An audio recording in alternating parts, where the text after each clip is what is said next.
आपने अक्सर देखा होगा कि एक एसी चल रहा है, चलते चलते उस पे E1, E2, E3 या इस तरह के बहुत सारे एरर्स आ जाते हैं। इन एरर का क्या मतलब होता है? क्या आप खुद भी इन एरर को रीसेट कर सकते हैं? क्या कुछ ऐसा भी किया जा सकता है कि ये एरर आए ही ना?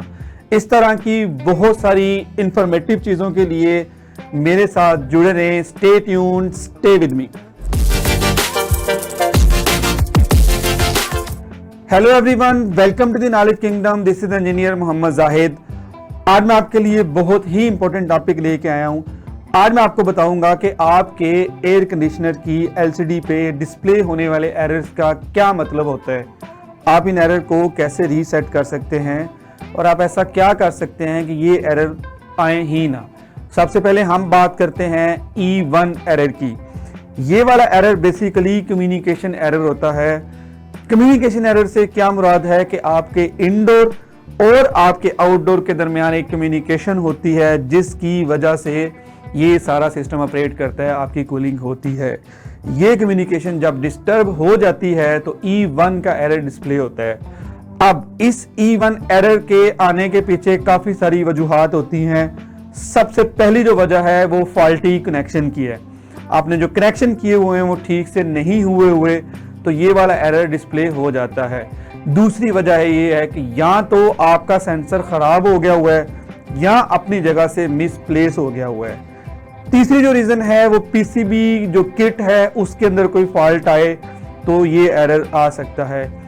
अब बात स्टार्ट होती है कि इसका सोल्यूशन क्या है। जब कभी ये एरर आए तो क्या करना होगा? तो सबसे पहले अपनी पावर सप्लाई चेक करें। क्या आपकी पावर सप्लाई 220 वोल्ट दे रही है या नहीं दे रही? अगर आपके वोल्टेज 220 से ज़्यादा है अब नॉर्मली या अब नॉर्मली कम है तो ये एरर आपका डिस्प्ले हो जाएगा। तब तक रीसेट नहीं होगा जब तक आपकी वोल्टेज पूरी नहीं हो जाती। दूसरे नंबर पे अपने इंडोर और आउटडोर की वायरिंग की कंडीशन चेक करें। क्या उसमें जॉइंट्स तो नहीं है? क्या रैट्स ने वो वाली वायर काट तो नहीं दी? इसके अलावा कहीं पे कोई कार्बन तो नहीं आ गई? और अपने फिल्टर ज़रूर क्लीन करें। बाज़ औक़ात ये होता है कि फ़िल्टर अच्छे क्लीन ना हो, एयर की प्रॉपर सर्कुलेशन नहीं होती तो ये एरर आ सकता है। फिर आप क्या कर सकते हैं इसके सोल्यूशन के लिए कि जो आपका पीसीबी बोर्ड होता है उसके अंदर एक रीसेट का बटन होता है। आप उस रीसेट के बटन को प्रेस करें तो अक्सर औक़ात ये वाला एरर आपका ख़त्म हो जाता है। अगर ये सब कुछ करने के बावजूद भी आपका एसी रीसेट नहीं हो रहा, प्रॉपर कूलिंग स्टार्ट नहीं कर रहा, E1 का एरर नहीं जा रहा, तो इसको छोड़ दें, कुछ भी ना करें। किसी प्रोफेशनल टेक्नीशियन को बुलाएं और उसको दिखाएं, वो खुद डायग्नोज करेगा कि क्या वजह है। मोस्ट ऑफ द केसेस में आपका जो पीसीबी बोर्ड है वो ख़राब हो गया होगा, वो उसकी मेंटेनेंस करवाएगा, दोबारा उसको लगाएगा तो आपका E1 का एरर ख़त्म हो जाएगा। सवाल ये पैदा होता है कि क्या कुछ ऐसा भी किया जा सकता है कि ये एरर आए ना, आपका जो एयर कंडीशनर है वो स्मूथली चलता रहे? तो बिल्कुल ऐसा भी हो सकता है। उसके लिए 2-3 टिप्स हैं, उनका आपने ख्याल रखना है। आपके एसी की रेगुलर मेंटेनेंस होनी चाहिए। रेगुलर मेंटेनेंस कोई बहुत बड़ी चीज़ नहीं है, सिंपली आपने अपने एसी के फिल्टर्स साफ़ करने हैं। या तो आप किसी टेक्नीशियन से करवा सकते हैं या आप खुद भी कर सकते हैं, ये इतनी मुश्किल चीज़ नहीं है। प्लस आपने अपने सर्किट में सर्ज प्रोटेक्शन डिवाइस लगानी है। ये सर्ज प्रोटेक्शन डिवाइस क्या करती है कि बाज़ औक़ात अगर आपके सिस्टम में हाई वोल्ट्स आ जाएं तो ये सिस्टम में एंटर नहीं होने देती, आपके एयर कंडीशनर्स को बचा लेती है, उसमें फॉल्ट नहीं आने देती। इसके अलावा आप लोगों ने कोशिश करनी है कि जो आपका इंडोर यूनिट है या आउटडोर यूनिट है उसकी जो सराउंडिंग है वो साफ़ हो, वहाँ पे डस्ट ना हो। तो अगर आप ये 2 से 3 काम कर लें तो इंशाल्लाह ये वाला एरर आएगा ही नहीं। फिर एक एरर होता है, उसको कहते हैं E2 एरर। इस एरर का मतलब होता है कि जो आपका आउटडोर का सेंसर है वो ठीक से काम नहीं कर रहा। ये एरर अपीयर होता है, आपका जो कंप्रेसर है वो बंद हो जाता है, कूलिंग आपकी ख़त्म हो जाती है। अब इस एरर के पीछे काफ़ी सारी वजूहात होती हैं। सबसे जो मेन वजह होती है कि आपके जो फिल्टर्स हैं उनके अंदर ब्लॉकेज है, या जो आपका इंडोर का ब्लोअर है वो प्रॉपरली फंक्शन नहीं कर रहा, जिसकी वजह से जो सर्कुलेशन एयर की होनी चाहिए वो नहीं हो रही, या फिर जो इंडोर का ब्लोअर है उसकी जो मोटर है वो फॉल्टी है, वो ठीक से काम नहीं कर रही, या जो इसकी चौथी वजह है कि आपका जो एवेपोरेटर है या जो कंडेंसर है उसके अंदर इतनी ज़्यादा डस्ट है कि प्रॉपर सर्कुलेशन हो ही नहीं रही। इस वजह से आपका ये वाला एरर आ सकता है। इसका जो सोल्यूशन है वो ये है कि अपने फिल्टर्स को क्लीन करें, वेपोरेटर को भी साफ़ करें, कंडेंसर को भी साफ़ करें और डस्ट से अपनी चीज़ों को महफूज रखें, तो ये एरर आपका नहीं आएगा। जो थर्ड एरर है उसको E3 एरर कहते हैं। ये वाला एरर तब आता है जब आपके सिस्टम में आपकी गैस कम हो जाती है, गैस का प्रेशर कम हो जाता है। ये मोस्ट ऑफ द केसेस में लीकेज की वजह से होता है। ये लीकेज काफ़ी सारी जगहों से हो सकती है। पॉसिबली ये जो आपके फ्लेयर नट है वहाँ पे लीकेज हो सकती है, जो यू बेंट है वहाँ से लीकेज हो सकती है, आउटडोर का जो वाल्व है वहाँ से हो सकती है। ये लीकेज जब तक आप रिपेयर नहीं करेंगे, आप गैस को भर भी लेंगे, गैस प्रेशर पूरा भी कर लेंगे, कुछ देर के बाद आपका गैस का प्रेशर ऑटोमेटिकली कम हो जाएगा।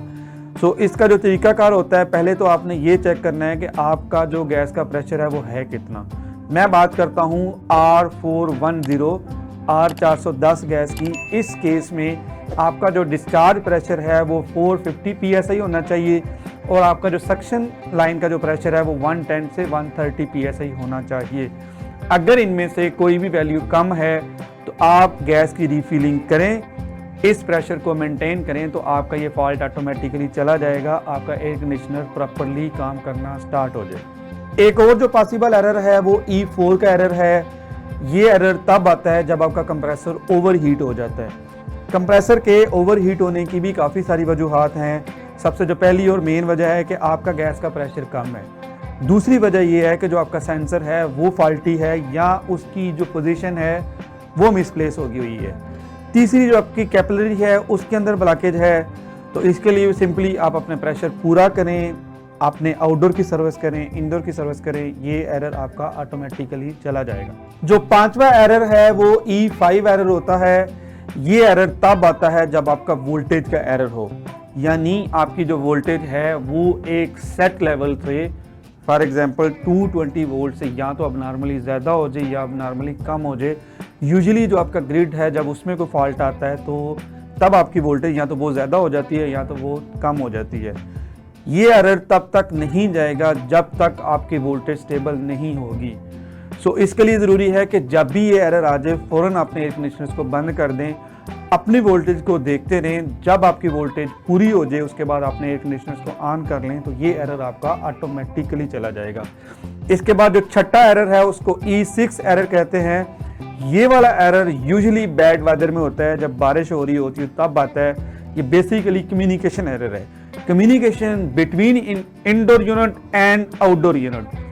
ये मॉइस्चर की वजह से आता है। इसको रिमूव करने का तरीका ये है कि जो आपका इंडोर का सेंसर है या आउटडोर का सेंसर है उसके पीछे एक स्ट्रिप होती है, उस स्ट्रिप को अच्छी तरह से साफ़ करें, खुश्क करें, मॉइस्चर को ख़त्म करें, तो ये एरर आपका ऑटोमेटिकली ख़त्म हो जाएगा। एक बेसिक नॉलेज था कि आपका जो ग्री DC इन्वर्टर है उसके अंदर कौन कौन से एरर आते हैं, किस एरर का क्या मतलब है, आप इन एरर्स को कैसे ख़त्म कर सकते हैं और क्या ऐसा कर सकते हैं कि ये वाले एरर आए ही ना।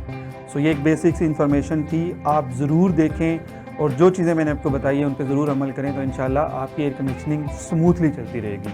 अगर इन चीज़ों के बावजूद भी आपको कोई और फॉल्ट आता है आपके एयर कंडीशनर में और आपको लगता है कि वो रीसेट नहीं हो रहा, तो आपने बिल्कुल भी हेजिटेट नहीं करना।